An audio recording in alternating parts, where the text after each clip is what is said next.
Welcome back to the Deep Dive. Today you've handed us a stack of sources that they detail one of the most improbable origin stories we've ever come across. It's pretty wild. We're talking about the founder of just a powerhouse in the top shelf cannabis market.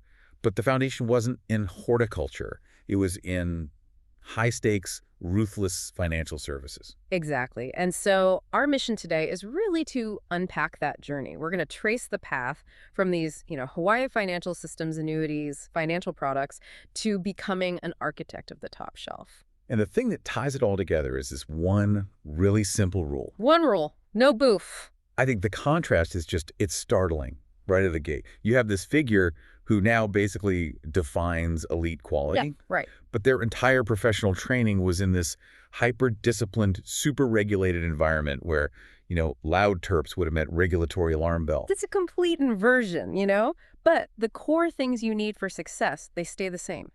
Discipline, systems, and just unshakable trust. So that's where we have to start. That's where we have to start. Back in Hawaii, running an insurance wholesale business, and this wasn't some small operation. We're talking massive scale. How massive? The sources say it was generating roughly $200 million a year in premium. Wow. $200 million.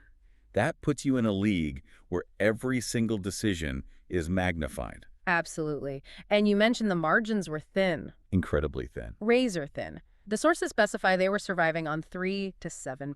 3 to 7. Just think about that for a second. To manage that much money, $200 million, while taking home such a small fraction, your systems have to be flawless. There's no room for error. None. Compliance, auditing, client trust, administrative stuff. It's not optional. It's mandatory for survival. You just can't afford a single mistake. And that pressure cooker, that's what built the initial skill set. That level of rigor, where every single process has to be airtight just to stay afloat, that's the blueprint.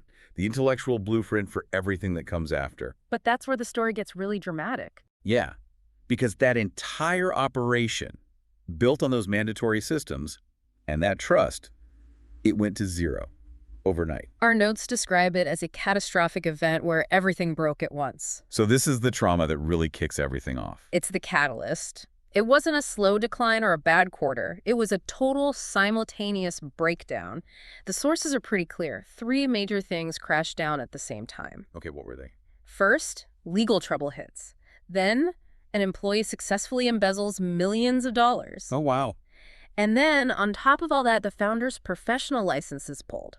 And the sources are still kind of murky on why. They describe the reasons as unclear. So in the span of maybe a few hours or days, the ability to operate in that entire industry, their whole professional identity, gone. Completely revoked. It's terrifying. This is the ultimate hard reset. It is. The lane was closed. Yeah. And if you connect this to the bigger picture, this total loss, it forced the pivot, and more importantly, it defined the new standard. How so? Well, when you operate on tiny financial margins and you fail that spectacularly because your systems and your trust were betrayed. You develop zero tolerance for cutting corners. Ever again. They went from needing an airtight system to manage premium dollars to needing an airtight jar to manage quality terpenes. The pressure just found a new outlet. That is a fascinating way to put it. Yeah. From the boardroom to the grow room. But the sources suggest the founder already had this standard ready to go. That's right. It was established years before the financial implosion, which brings us to Section 2, palate before production. So after that chaotic end, the founder needed an anchor. And the quality standard was it. The notes trace this all the way back to college years at Santa Barbara City College, SBCC. And the quote from the sources is, never raised on mids. So cannabis didn't enter the picture casually. It was like connoisseur level from the start. Precisely.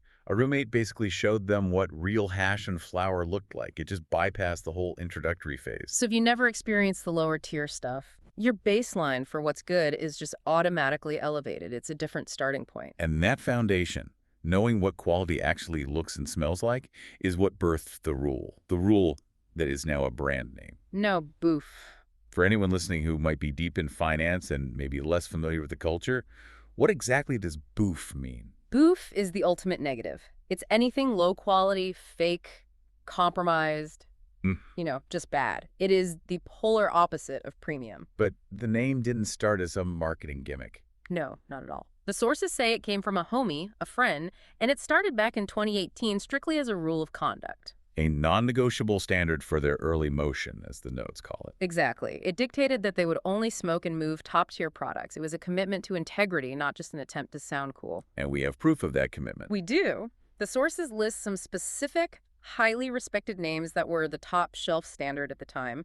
Names like Grape God, Wuxos Winery, and Ati. By citing those, you're proving you were fluent in that market years before you were a producer.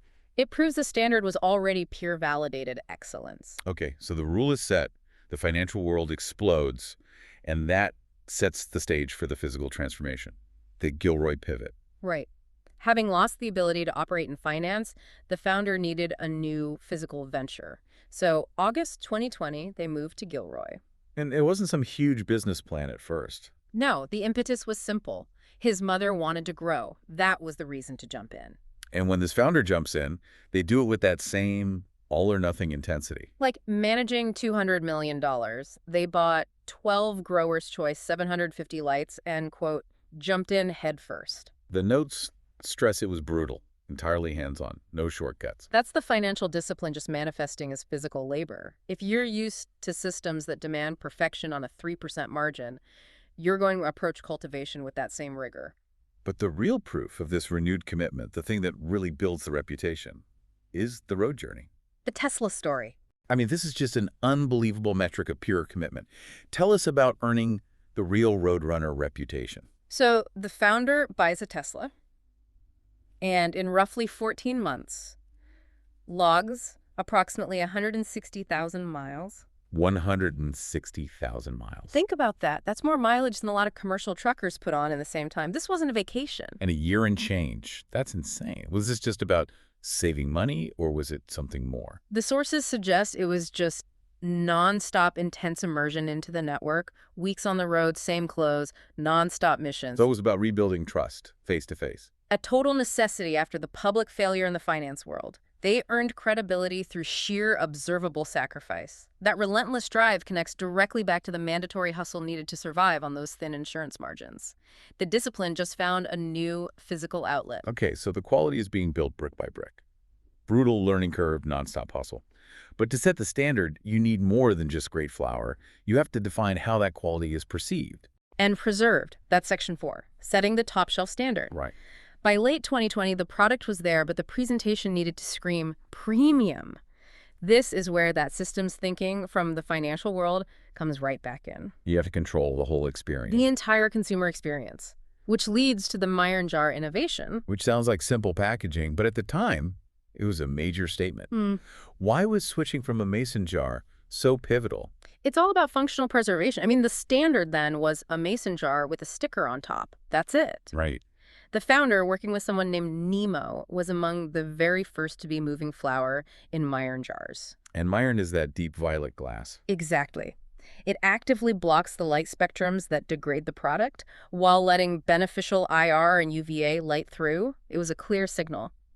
We prioritized long-term terpene preservation over a quick, cheap sale.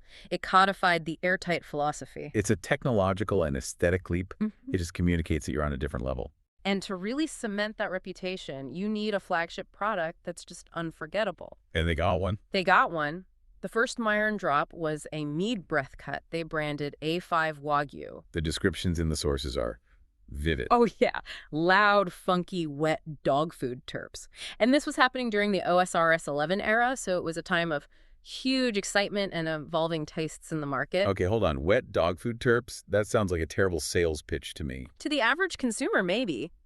But for the hardcore connoisseur they were targeting, it was a sign of authenticity, of extremity. So these challenging profiles signaled that it wasn't mass market. Exactly. It was nuanced, unique. It validated the sophisticated palate, an uncompromising product for the uncompromising packaging. And that's when the rule officially became a public brand. December 2020. That was the official public stamp. The first drop was the Y-Life flower. And the people who remember it, they still call it insane. So that release. That single release, backed by quality, packaging, and that roadrunner reputation, officially locked the standard in place. The rule had taken over. Let's fast forward a few years. Section 5. The brand is established. The challenge now is maintaining that standard without, resorting to gimmicks. That's the ultimate test of the whole ethos, right? So we skip ahead to 2025. The brand steps into ZooCon, which is hosted by Be Easy. It's a massive stage. They showcase Headband 707 and Pineapple Fruze. I saw the custom 3D printed caps. But the strategy around the presentation is what proves the commitment to that original rule. Absolutely. The sources specifically emphasize no booth theatrics, no pitch, just fire jars. The anti-marketing strategy? Right. They're relying solely on the intrinsic quality of the product to do the selling. It just confirms that the discipline learned during that 160,000-mile hustle is still the primary driver, not a marketing budget. And that standard is now leading to some major documented collaborations. It is. I mean, the highest sign of market respect is this upcoming collab. No Boof, Be Easy, working on a lemon bean scheduled for 2026. The sources have a great line to summarize the whole journey. They do. It's proof that when you keep it airtight, the future still smells loud. Quality dictates longevity. Doesn't matter if it's financial systems or agriculture. So let's circle back and just synthesize this whole thing. We've traced a founder's life from surviving on these brittle 3 to 7% financial margins in Hawaii Through a catastrophic collapse that just obliterated their business. to logging 160,000 miles in a Tesla to build a new business from the ground up based on an uncompromising, no shortcuts ethos. It's a unique lesson in applying brutal mandatory discipline across wildly different industries. The failure in that hyper-disciplined financial environment became the trauma that mandated the non-negotiable standards of the next venture. The lesson was just transported and reapplied, Exactly, to quality control. which leads us to a final provocative thought for you, the listener, to consider. How much of the pursuit of uncompromising, truly airtight quality in any field, finance, agriculture, whatever it is actually catalyzed by the trauma of massive public failure? Does the experience of losing absolutely everything make you inherently incapable of settling for anything less than airtight perfection in what comes next? Is absolute loss the only thing that can demand absolute quality? It's a compelling connection to think about. It is.